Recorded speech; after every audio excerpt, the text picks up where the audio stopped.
ಎಲ್ರಿಗೂ ನಮಸ್ಕಾರ. ನಾನು ನಿಮ್ಮ Vinutha Kushal. Welcome back to our YouTube channel.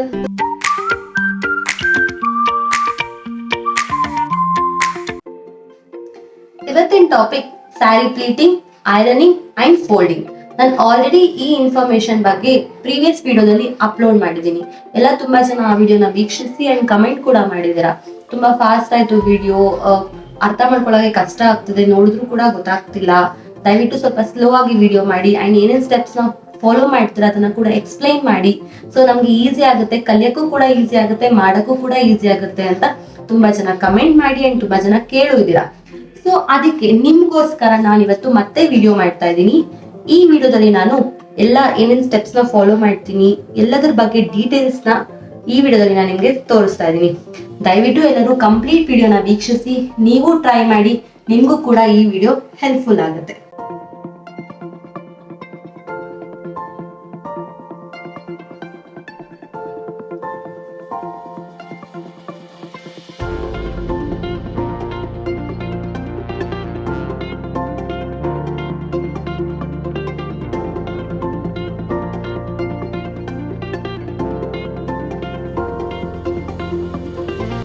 ಬನ್ನಿ ಸ್ಟಾರ್ಟ್ ಮಾಡೋಣ. ಫಸ್ಟ್ ಸ್ಟೆಪ್ ಏನು ಅಂದ್ರೆ ಮೆಜರ್ಮೆಂಟ್.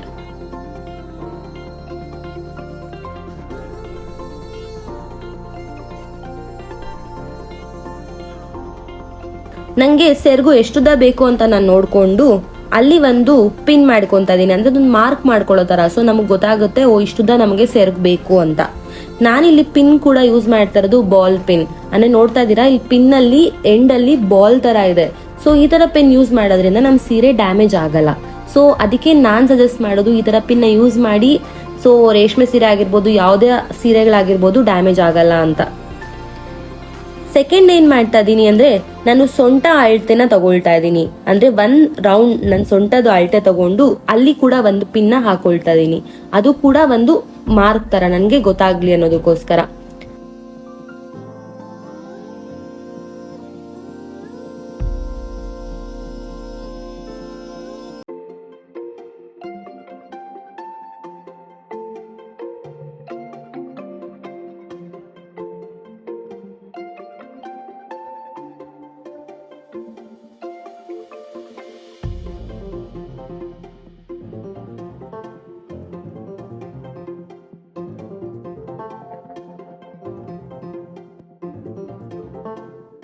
ಅಂಡ್ ಆಮೇಲೆ ನಂದು ಸೆರ್ಗನ ಹಾಕೊಂಡು, ಅಂದ್ರೆ ನೆರಿಗೆ ಎಷ್ಟು ಬೇಕು ಅಂತ ನೋಡ್ಕೊಂಡು ಅಲ್ಲಿ ಕೂಡ ಒಂದು ಪಿನ್ ಆಡ್ ಮಾಡ್ಕೊಂತ ಇದೀನಿ.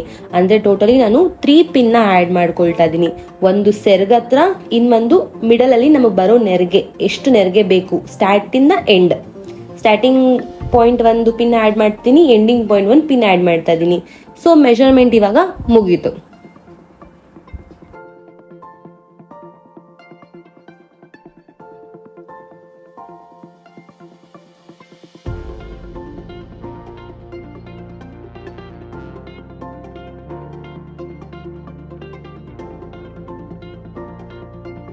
Second step pleating. ಅಂದ್ರೆ ಇವಾಗ ನಾನು ನೆರಿಗೆ ತಗೊಳ್ತಾ ಇದ್ದೀನಿ. ಯಾವ ತರ ತಗೊಳ್ತಾ ಇದೀನಿ ನೆರಿಗೆ ಅಂದ್ರೆ, ಫಸ್ಟ್ ಸ್ಯಾರಿನ ನಾನು ಉಲ್ಟಾ ಹಾಕೊಳ್ತಾ ಇದೀನಿ. ಉಲ್ಟಾ ಹಾಕೊಂಡು ಅದನ್ನ ಮಡಚ್ಕೊಳ್ತಾ ಇದೀನಿ. ಇಲ್ಲಿ ಸ್ವಲ್ಪ ಗ್ಯಾಪ್ ಬಿಟ್ಟಿದೀನಿ, ನೋಡ್ತಾ ಇದೀರಾ ಅಲ್ವಾ? ಅದು ಯಾಕಷ್ಟು ಗ್ಯಾಪ್ ಬಿಟ್ಟಿದೀನಿ ಅಂದ್ರೆ, ನಾವು ಸ್ಯಾರಿ ಉಟ್ಕೊಳ್ಳುವಾಗ ಫ್ರಂಟ್ ಅಲ್ಲಿ ಕಾಣಿಸ್ತಲ್ವಾ ಗ್ಯಾಪು, ಆ ಗ್ಯಾಪು ನಿಮ್ಗೆ ಎಷ್ಟಗಲ ಬೇಕೋ ಅಷ್ಟಗಲ ನೋಡ್ಕೊಂಡು ಅಲ್ಲಿಗೆ ಫೋಲ್ಡ್ ಮಾಡ್ಕೋಬೇಕು. ನನ್ಗೆ ಇಷ್ಟಗಲ ಸಾಕು ಅನ್ನೋದಕ್ಕೋಸ್ಕರ ನಾನು ಇಲ್ಲಿ ಫೋಲ್ಡ್ ಮಾಡಿದೀನಿ. ಇವಾಗ ಲೈಟ್ ಆಗಿ ಐರನ್ ಮಾಡ್ತಾ ಇದೀನಿ. ನಾವ್ ಐರನ್ ಮಾಡಕ್ ಮುಂಚೆ ಒಂದ್ಸತಿ ಬೆಡ್ಶೀಟ್ ಮೇಲೆ ಐರನ್ ಮಾಡ್ಕೊಂಡು ಎಷ್ಟು ಕಾವಿದೆ ಅಂತ ನೋಡ್ಕೊಂಡು ಆಮೇಲೆ ಸೀರೆ ಮೇಲೆ ಐರನ್ ಮಾಡ್ಬೇಕು. ಅದು ಕೂಡ ಒಂದು ಮೇನ್ ಪ್ರಿಕಾಷನ್. ಇವಾಗ ನಾನು ಲೈಟ್ ಆಗಿ ಐರನ್ ಮಾಡ್ಕೊಂತಾ ಇದೀನಿ. ಸೊ ಆಮೇಲೆ ಮತ್ತೆ ಇನ್ನೊಂದು ಫೋಲ್ಡ್ ಮಾಡ್ತಾ ಇದೀನಿ. ಟೋಟಲಿ 4 ಫೋಲ್ಡ್ಸ್ ಆಗ್ಬೇಕು. ಅಂದ್ರೆ ಅದು ಡಬಲ್ 4 + 4 8 ಆಗುತ್ತೆ. ಅಂಡ್ ಒಂದ್ ಎಕ್ಸ್ಟ್ರಾ ನಾವಿಲ್ಲಿ ಸ್ಪೇಸ್ ಬಿಟ್ಟಿದೀವಲ್ಲ, ಒಂದ್ ಎಕ್ಸ್ಟ್ರಾ, ಅದು ಸೇರಿ 9 ಆಗುತ್ತೆ. ಟೋಟಲ್ 9 ಪ್ಲೀಟ್ಸ್ ಆಗುತ್ತೆ. ಇವಾಗೆಲ್ಲ ಲೈಟ್ ಆಗಿ ಐರನ್ ಮಾಡೋದ್ರಿಂದ ಎಲ್ಲ ಓಪನ್ ಮಾಡಿದಾಗ ಇಲ್ಲಿ ನೋಡ್ತಾ ಇದೀರಾ ನೀವು, ಲೈನ್ಸ್ ಕಾಣ್ತಾ ಇದೆ. ಸೊ ಅದು ನಮ್ ರೆಫರೆನ್ಸು. ನಾವು ಮಡ್ಚ್ಕೊಳಕ್ಕೆ, ನಮ್ ನೆರಿಗೆನ ಮಡ್ಚ್ಕೊಳಕ್ಕೆ ಈ ಲೈನ್ಸ್ ಎಲ್ಲ ರೆಫರೆನ್ಸು. ನಾವ್ ಹೇಗ್ ಮಡ್ಚ್ಕೊಂತಾ ಇದೀವಿ ಅಂದ್ರೆ, ಫಸ್ಟ್ ಒಂದನ್ನ ತಗೊಂಡು ಇನ್ನೊಂದನ್ನ ಬಿಟ್ಟು ಮತ್ತೊಂದನ್ನ ತಗೊಳ್ತಾ ಇದೀವಿ. ಅಂದ್ರೆ ಒಂದನ್ನ ಬಿಟ್ಟು ಇನ್ನೊಂದನ್ನೇ ತಗೊಳ್ತಾ ಇದೀವಿ. ಈ ತರ ಅದನ್ನ ಫೋಲ್ಡ್ ಮಾಡ್ತಾ ಇದೀವಿ.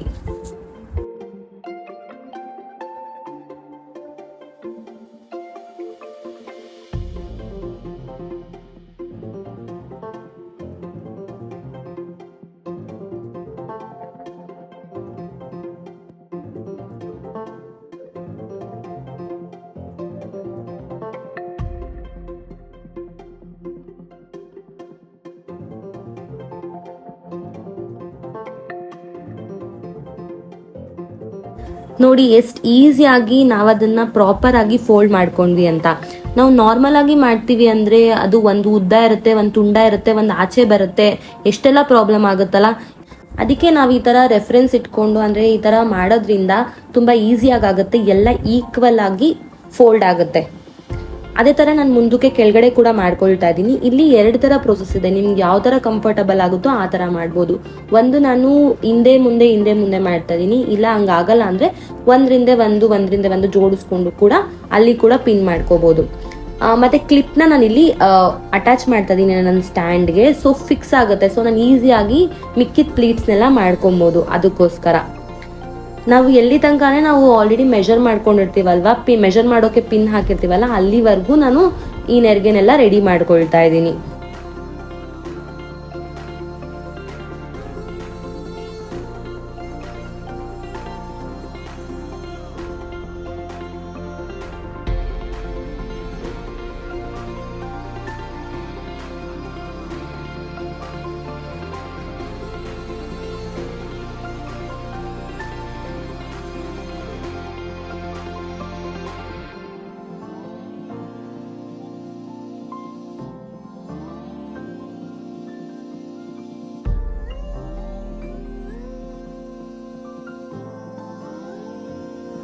ಸೆರಗು ಕಂಪ್ಲೀಟ್ ಆಯ್ತು. ಇವಾಗ ನಾನು ಏನ್ ಮಾಡ್ತಿದೀನಿ ಅಂದ್ರೆ ನೆರಿಗೆ ತಗೊಳ್ತಾ ಇದೀನಿ. ಹೆಂಗ್ ತಗೊಳ್ತಾ ಇದೀನಿ ಅಂದ್ರೆ ನಾನು ಆಲ್ರೆಡಿ ಮೆಜರ್ ಮಾಡಿ ಇಟ್ಕೊಂಡಿದ್ದೀನಲ್ವಾ, ಅಂದ್ರೆ ಸ್ಟಾರ್ಟ್ ಯಾವ್ದು ಎಂಡ್ ಯಾವ್ದು ಅಂತ, ಅದ್ರ ರೆಫರೆನ್ಸ್ ಅಲ್ಲಿ ಇಲ್ಲಿ ನಾನು ನೆರಿಗೆ ತಗೊಳ್ತಾ ಇದೀನಿ. ಇದನ್ನ ಕೂಡ ನಾವು ಒಂದ್ರ ಪಕ್ಕ ಒಂದು ಜೋಡಿಸ್ಕೋಬೇಕು. ಒಂದ್ರ ಮೇಲೆ ಒಂದು ಜೋಡಿಸ್ಕೊಂಡ್ರೆ ಚೆನ್ನಾಗಿರಲ್ಲ, ಒಂದ್ರ ಪಕ್ಕ ಒಂದು ಜೋಡಿಸ್ಕೊಂಡ್ರೆ ನಾವು ಉಟ್ಕೊಳ್ಳುವಾಗ ನೋಡಕ್ಕೂ ಕೂಡ ಚೆನ್ನಾಗಿ ಕಾಣಿಸುತ್ತೆ. ಇಲ್ಲ ಅದಕ್ಕೆ ನಾನು ಒಂದ್ರ ಪಕ್ಕ ಒಂದು ಇದನ್ನ ಜೋಡಿಸ್ಕೊಳ್ತಾ ಇದೀನಿ. ಅಂಡ್ ಮೇನ್ ಇಂಪಾರ್ಟೆಂಟ್ ಥಿಂಗ್ ಏನಂದ್ರೆ ಇದು ಯಾವ ಸೈಡ್ಗೆ ನಾವು ಜೋಡಿಸ್ಕೋಬೇಕು ಅಂದ್ರೆ, ಇವಾಗ ನಾವು ಸೆರ್ಗ್ ಹಾಕೊಳ್ತೀವಿ ಅಂದ್ರೆ ಸೆರ್ಗ್ ಹಾಕೊಳ್ಳೋ ಸೈಡ್ಗೆ, ಇಲ್ಲಿ ಸೆರ್ಗ್ ಮಾಡಿದೀನಲ್ವಾ ನಾನು, ಅದ್ರ ಸೈಡ್ಗೆ ಇದನ್ನ ಜೋಡಿಸ್ತಾ ಇದೀನಿ. ಇದು ಕೂಡ ಇಂಪಾರ್ಟೆಂಟ್ ಆಗುತ್ತೆ. ನೀವು ಇದು ಉಲ್ಟಾ ಜೋಡಿಸಿದ್ರಿ ಅಂದ್ರೆ ನಾವು ಉಟ್ಕೊಳ್ಳುವಾಗ ಅದು ಉಲ್ಟಾ ಆಗುತ್ತೆ. ಸೊ ಇದು ಕೂಡ ವೆರಿ ಇಂಪಾರ್ಟೆಂಟ್. ಯಾವ ಕಡೆ ಸೆರ್ಗಿರುತ್ತೋ ಆ ಕಡೆ ಇದನ್ನ ಜೋಡಿಸ್ಕೊಳ್ಳಿ.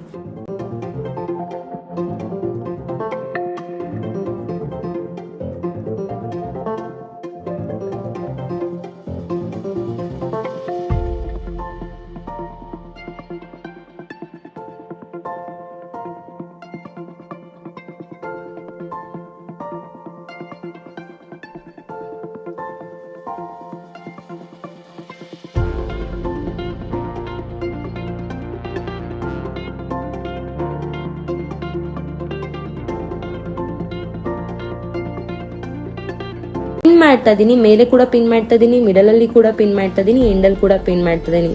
ಯಾಕೆ ಅಂದ್ರೆ ಅದು ಮತ್ತೆ ಜರುಗಬಾರ್ದು, ಪ್ರಾಪರ್ ಆಗಿ ನೀಟಾಗಿ ಇರ್ಲಿ ಅನ್ನೋದಕ್ಕೋಸ್ಕರ.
ಇವಾಗ ಎಲ್ಲ ಪ್ರಾಪರ್ ಆಗಿ ರೆಡಿ ಆಗಿದೆ. ಇವಾಗ ಥರ್ಡ್ ಸ್ಟೆಪ್ ಏನು ಅಂದ್ರೆ ಐರನಿಂಗ್.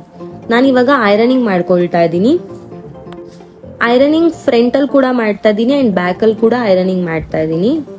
ಫಸ್ಟ್ ನಾವು ನೆರಿಗೆನ ಯಾಕೆ ಐರನ್ ಮಾಡ್ತಾ ಇದೀವಿ ಅಂದ್ರೆ, ನಾವು ಫ್ರಂಟ್ ಅಲ್ಲಿ ಅಂದ್ರೆ ಸೆರಗ್ನ ಫಸ್ಟ್ ಐರನ್ ಮಾಡ್ಬಿಟ್ರೆ ನಾವು ಈ ನೆರಿಗೆ ಮಾಡ್ಕೊಳ್ಳೋಷ್ಟ್ರಲ್ಲಿ ಅದಕ್ಕೆ ಪ್ರಾಬ್ಲಮ್ ಆಗುತ್ತೆ, ಅದೊಂಥರ ಸಿಕ್ಲಾಗುತ್ತೆ. ಸೊ ಅದಕ್ಕೋಸ್ಕರ ಫಸ್ಟ್ ನಾನು ನೆರಿಗೆನ ಐರನ್ ಮಾಡ್ತಾ ಇದೀನಿ, ಆಮೇಲೆ ಸೆರಗ್ನ ಐರನ್ ಮಾಡ್ತಾ ಇದೀನಿ.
ಇವಾಗ ಐರನಿಂಗ್ ಎಲ್ಲ ಕೂಡ ಕಂಪ್ಲೀಟ್ ಆಗಿದೆ. ಫೈನಲ್ ಸ್ಟೆಪ್ ಅಂದ್ರೆ 4th ಸ್ಟೆಪ್ ಯಾವುದು ಅಂದ್ರೆ ಫೋಲ್ಡಿಂಗ್, ಸ್ಯಾರಿ ಫೋಲ್ಡಿಂಗ್. ಬನ್ನಿ ನೋಡೋಣ ಹೇಗೆ ಫೋಲ್ಡ್ ಮಾಡ್ತೀನಿ ನಾನು ಅಂತ.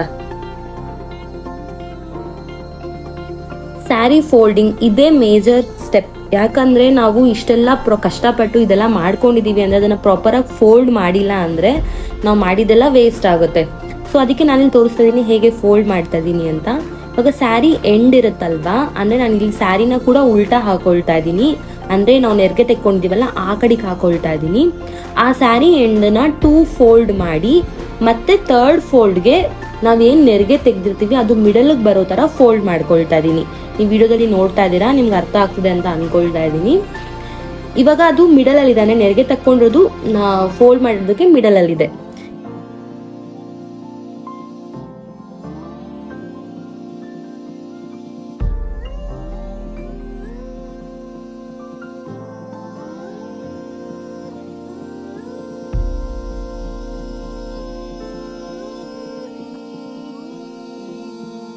ಇವಾಗ ಇನ್ನೊಂದ್ ಸೈಡ್ ಅಂದ್ರೆ ಸೆರ್ಗ್ ಹಾಕೊಳ್ತೀವಲ್ಲ ಆ ಸೈಡ್ ನ ಏನ್ ಮಾಡ್ತೀನಿ ಅಂದ್ರೆ ಅದನ್ನ ಕೂಡ ಫೋಲ್ಡ್ ಮಾಡ್ಕೊಳ್ತಾ ಇದೀನಿ. ಆ ಸೆರ್ಗ್ ಹಾಕೊಳ್ಳೋದು ಹೇಗೆ ಫೋಲ್ಡ್ ಮಾಡ್ತಾ ಇದೀನಿ ಅಂದ್ರೆ ಆದಷ್ಟು ಲೆಫ್ಟ್ ಸೈಡ್ಗೆ ಅದು ಹಾಕೊಳ್ಳೋ ತರ ಫೋಲ್ಡ್ ಮಾಡ್ತಾ ಇದೀನಿ. ಅದು ಎಕ್ಸ್ಟ್ರಾ ಆಚೆ ಕಡೆಗೆ ಎಷ್ಟು ಹಾಕ್ತಿದೀನಿ ಅಂದ್ರೆ ಇಲ್ಲಿ ನಾವು ಎಷ್ಟು ಫೋಲ್ಡ್ ಮಾಡಿದೀವಿ ಸೀರೆನ ಅಷ್ಟೇ ಲೆಂತ್ಗೆ ನಾನು ಅದು ಇನ್ನ ಎಕ್ಸ್ಟ್ರಾ ಸೆರ್ಗ್ನ ಆಚೆ ಕಡೆಗೆ ಹಾಕೊಳ್ತಾ ಇದೀನಿ.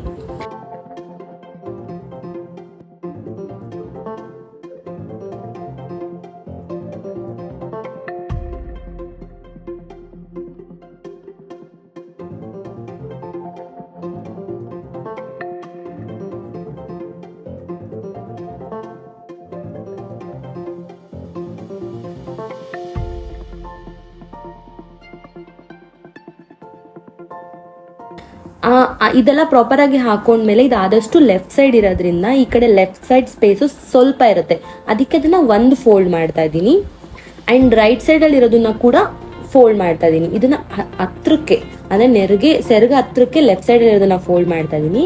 ಇದನ್ನ ಕೂಡ ಸೆರ್ಗ್ ಈ ಕಡೆ ಎಂಡ್ಗೆ ಫೋಲ್ಡ್ ಮಾಡ್ತಾ ಇದ್ದೀನಿ. ಇದನ್ನ ಮತ್ತೆ ಇನ್ನೊಂದು ಫೋಲ್ಡ್ ಮಾಡ್ತಾ ಇದ್ದೀನಿ.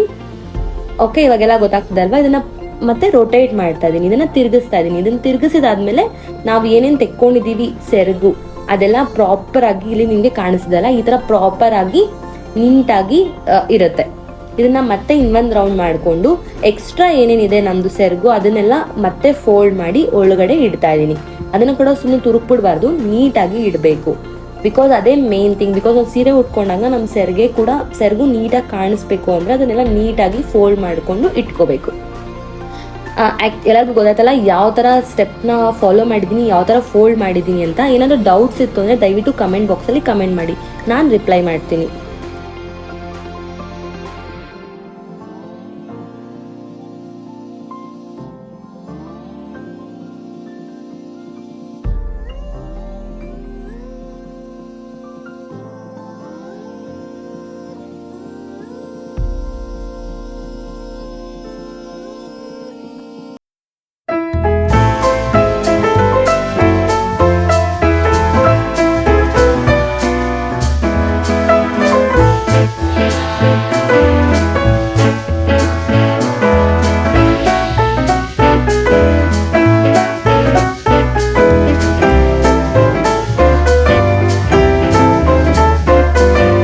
ಪ್ಲೀಟ್ ಮಾಡಿದೆ ಅಂಡ್ ಐರನ್ ಮಾಡಿದೆ ಅಂಡ್ ಫೋಲ್ಡ್ ಕೂಡ ಮಾಡಿದೆ. ಹೋಪ್ ನೀವೆಲ್ಲರೂ ಕಂಪ್ಲೀಟ್ ವಿಡಿಯೋನ ನೋಡಿದ್ದೀರಾ ಅಂತ ಭಾವಿಸ್ತೀನಿ. ನೀವು ಟ್ರೈ ಮಾಡಿ. ಏನಾದರೂ ಡಿಫಿಕಲ್ಟಿ ಅನ್ಸಿದ್ರೆ ದಯವಿಟ್ಟು ಕಮೆಂಟ್ ಬಾಕ್ಸಲ್ಲಿ ಕಮೆಂಟ್ ಮಾಡಿ, ನಾನು ಸಜೆಷನ್ ಕೊಡ್ತೀನಿ. ಅಂಡ್ ಈ ತರ ಸ್ಯಾರಿ ಪ್ಲೀಟ್ ಮಾಡ್ಕೊಳ್ಳೋದ್ರಿಂದ ಮೇನ್ ಅಡ್ವಾಂಟೇಜ್ ಏನಂದ್ರೆ ನಾವು ಬೇಗ ಕ್ವಿಕ್ ಆಗಿ ರೆಡಿ ಆಗ್ಬೋದು, ಕ್ವಿಕ್ ಆಗಿ ಸ್ಯಾರಿ ಉಟ್ಕೋಬಹುದು. ಇವಾಗ ತುಂಬಾ ಜನ ಸ್ಯಾರಿ ಉಡಕ್ಕೆ ಟೈಮ್ ಆಗ್ತದೆ ಅನ್ನೋದಕ್ಕೋಸ್ಕರ ಸ್ಯಾರಿ ಉಡೋದನ್ನೇ ಬಿಡ್ತಾ ಇದ್ದಾರೆ. ಸೊ ಎಲ್ಲ ಮಾಡರ್ನ್ ವೆಸ್ಟರ್ನ್ ಕ್ಲೋತ್ಸ್ಗೆ ಅಡಿಕ್ಟ್ ಆಗ್ತಿದ್ದಾರೆ. ಸೊ ನಮ್ ಟ್ರೆಡಿಷನ್ ನಮ್ಮ ಸಂಪ್ರದಾಯನ ನಾವು ಯಾವತ್ತೂ ಬಿಟ್ಕೊಡ್ಬಾರ್ದು. ಅದಕ್ಕೋಸ್ಕರ ಇನ್ನೊಂದು ಏನಂದ್ರೆ ಇವಾಗ ನಾವು ರೇಷ್ಮೆ ಸೀರೆ ಉಡ್ಬೇಕು ಅಂದ್ರೆ ತುಂಬಾ ಹೆವಿ ಇರುತ್ತೆ ಸೀರೆ, ಉಟ್ಕೊಳ್ಳೋಕ್ಕೂ ಕಷ್ಟ ಅಂತೆಲ್ಲ ಅನ್ಕೋತಾರೆ. ಈ ತರ ನಾವು ಆಲ್ರೆಡಿ ಮುಂಚೆನೆ ರೆಡಿ ಮಾಡ್ಕೊಂಡಿದ್ರೆ ಬೇಗ ಕ್ವಿಕ್ ಆಗಿ ಈಸಿಯಾಗಿ ಉಟ್ಕೋಬಹುದು. ಅಂಡ್ ನೋಡೋಕ್ಕೂ ಕೂಡ ಕಂಫರ್ಟಬಲ್ ಆಗಿರುತ್ತೆ, ಸ್ಟಿಫ್ ಆಗಿ ಕೂಡ ಇರುತ್ತೆ.